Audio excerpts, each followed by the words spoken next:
থকা নাই। তুমি কি কোৱা, দিবানে অনুমতি? ইচ্ছা কৰিছা যেতিয়া অনুমতি দিয়াই ভাল। দেৱস্পতি, তুমি পাৰিবানে ঢিলা খেলিব? ধন্যবাদ কৃষ্ণ। এই দেৱস্বতীৰ বাবে সকলো খেলেই সম্ভৱ। পাছে বহুত নতুন খেল জানো মই।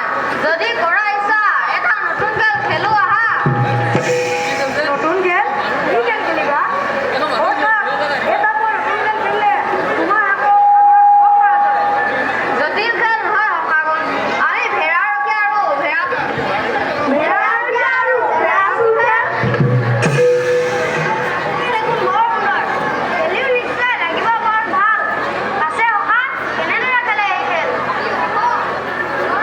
ভদ্ৰসেন, ভেড়াৰখীয়া আৰু বাকী সকলোৱে ভেড়া হবা। তুমিনো কি হবা? মই ভেড়াচোৰ হম। ভেড়াবোৰ থাকিব ইফাল সিফাল কৰি আৰু ভেড়াৰখীয়া নেদেখাকৈ মই ভেড়াচোৰ কৰিম। সকলোৱে যদি পালা খুজি চুৰ কৰোঁ। ঘাঁহনি তেনেহ'লে ব'লা, ভেড়াগণ এটা চৰি থাকিব। আমি ভেড়া ৰখীয়া ৰাখিম তীক্ষ্ণ দৃষ্টি। চাম বাৰু